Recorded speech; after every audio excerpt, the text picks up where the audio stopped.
What's going on, guys? It's Greg here, aka NYPrepper. It is Saturday, December 9th, 2023, and I have some breaking news to share with you guys. Right now, it is 3 p.m. Eastern Time here in the United States, and we currently have U.S. nuclear forces still on high alert. So, we currently have three U.S. nuclear war command and control planes up in the air. And this entire week, we've seen a lot of these nuclear war command and control planes and also a lot of nuclear bombers airborne over the United States. Now, these planes are responsible for remotely launching all of our Minuteman III ICBMs, and they're also responsible for communicating launch orders to our nuclear armed submarines. So they're very important planes. So something could be going down very soon. And we also have a lot of activity in northern Poland. The last few days, here we have another AWACS plane patrolling northern Poland. And here we have a Sikorsky Seahawk helicopter in the Persian Gulf, basically showing the location of the Dwight Eisenhower carrier strike group in the Persian Gulf. So this thing took off from the deck of that aircraft carrier. You could see basically the aircraft carrier is dead center in the Persian Gulf right now. We have some major breaking news coming in from the Wall Street Journal. And so the Wall Street Journal, citing U.S. government officials, is reporting that U.S. officials told their Israeli counterparts to let them lead the response to repeated Houthi attacks.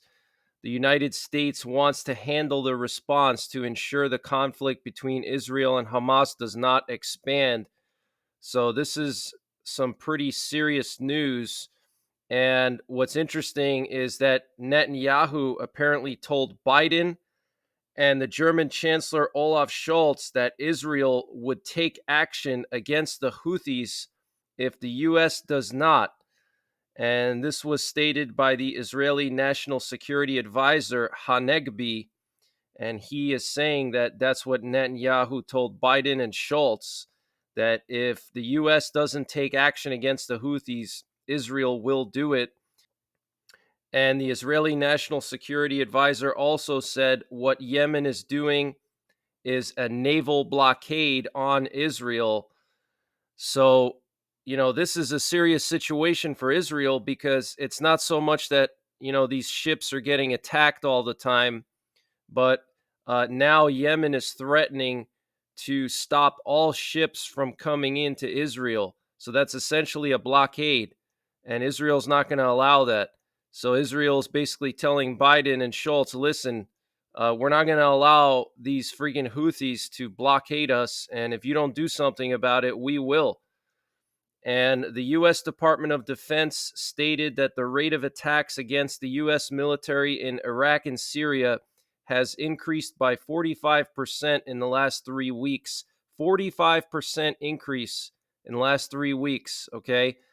And we're not doing anything about these latest attacks. Nothing at all, okay? Multiple ships attacked in the Red Sea by the Houthis. No response. More attacks on U.S. bases yesterday and the day before. No response.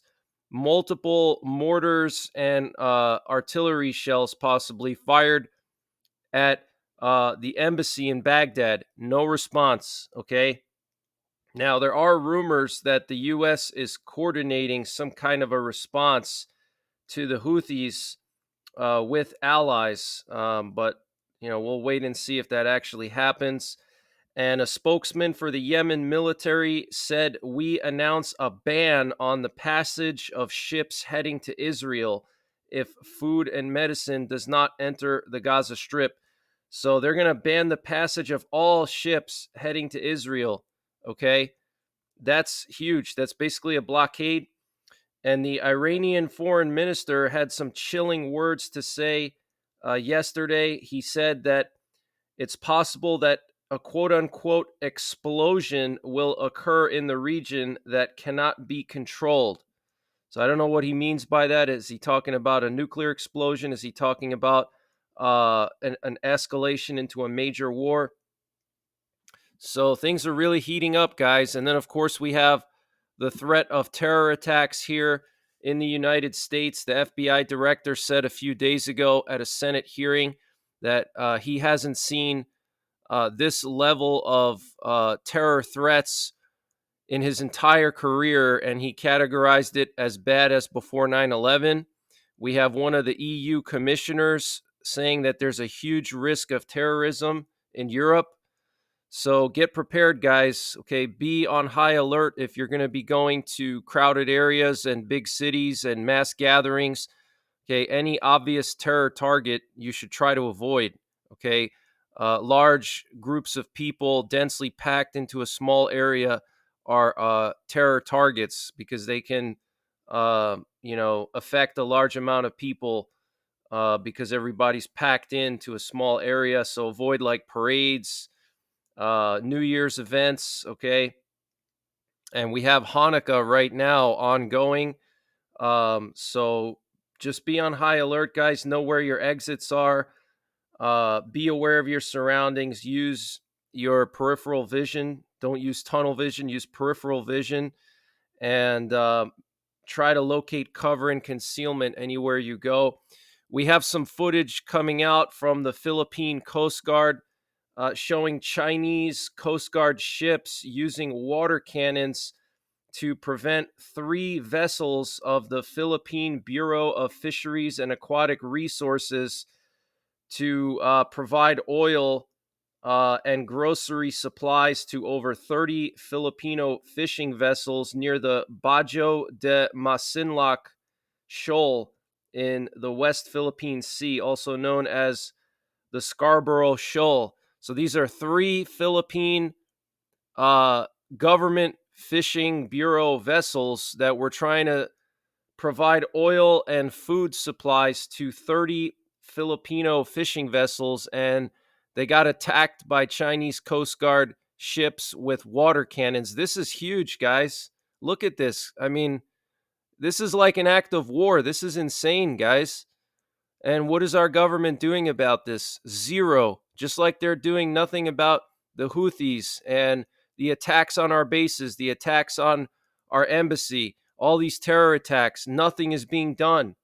Okay. And because of that, things are just going to keep escalating.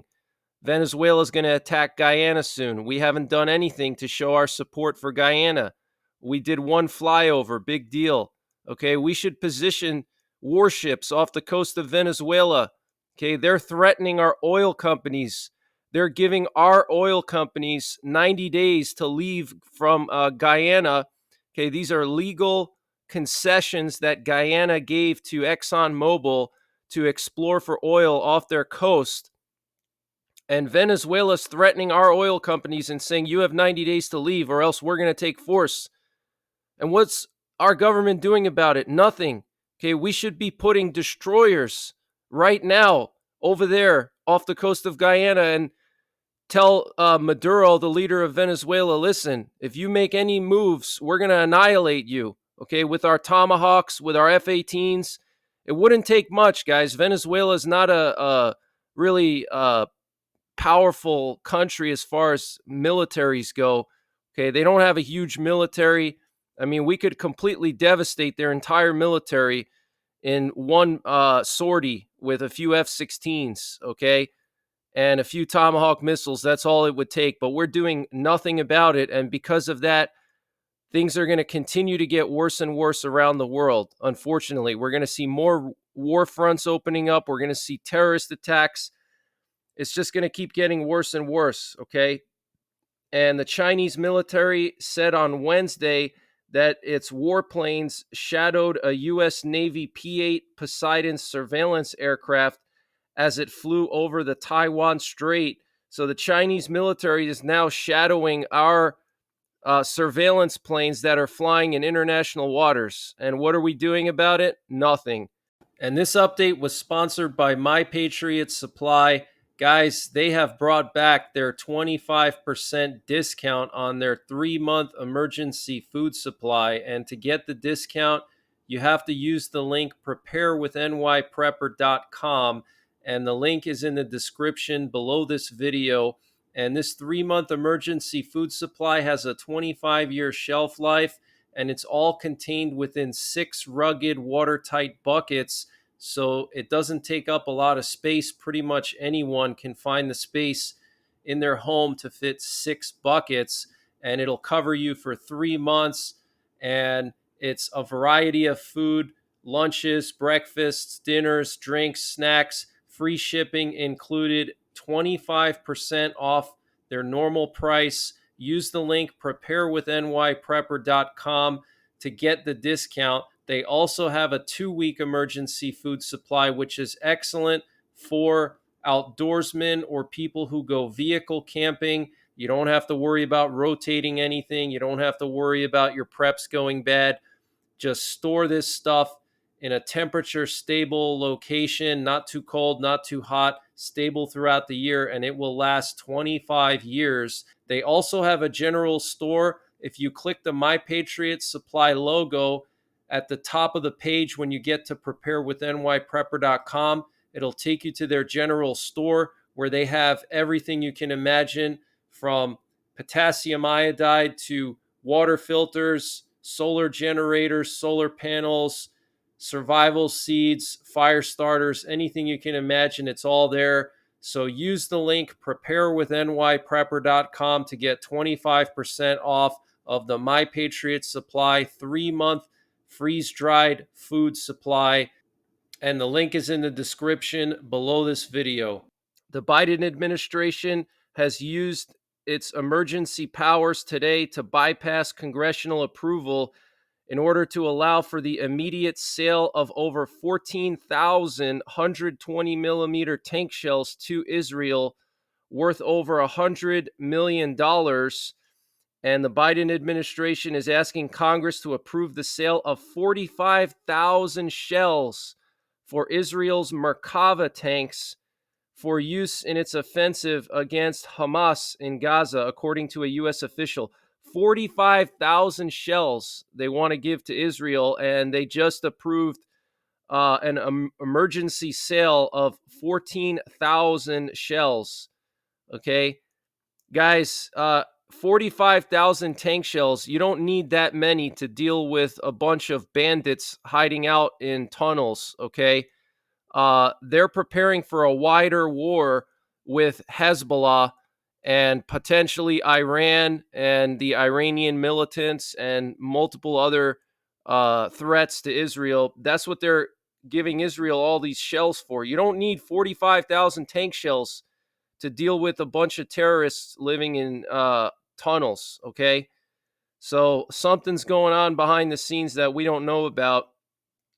The Prime Minister of Iraq warned the U.S. against any direct response to attacks without government approval. So now Iraq is warning us what we can and cannot do. That's funny. And the Saudi foreign minister said, "We disagree with America's decision regarding the ceasefire in Gaza." He was referring to the U.S. Vetoing the UN resolution for an immediate ceasefire. And the UN RWA commissioner calls on the UN General Assembly to take immediate measures to secure a ceasefire in the Gaza Strip. And we have multiple sources reporting that there's heavy fighting going on right now in southern Gaza in Khan Yunis. Apparently, the Israeli military is using artillery and various types of bombs across the Khan Yunis area, and there's heavy clashes going on between the Israeli army and Hamas in Khan Yunis. And Russian warplanes fired 19 long-range missiles at targets in Ukraine, killing 1 civilian and wounding 8, and damaging an industrial facility and power lines, Ukrainian officials said. So Russia's stepping up their attacks again. And here we have some video footage coming out of Sri Lanka. The entire country of Sri Lanka lost their power today, and the reason why is apparently a transformer blew out. But what's interesting is we had a solar flare yesterday, and there was a radio blackout reported across the southern Pacific. And I'm just wondering if this is not because of that solar flare. Some of these smaller countries, they don't have good protection from overcurrent in their electrical grid. Their electrical grid is not as sophisticated as ours. And so they're more vulnerable to things like solar flares and lightning strikes and overcurrents, surges. So I'm wondering if this is not because of that solar flare that their transformer blew out because of a power surge caused by the flare. But here you could see everything dark except these vehicle headlights. And the national security advisors of the US, South Korea, and Japan are calling for a stronger international push to suppress North Korea's development of nuclear weapons and missiles.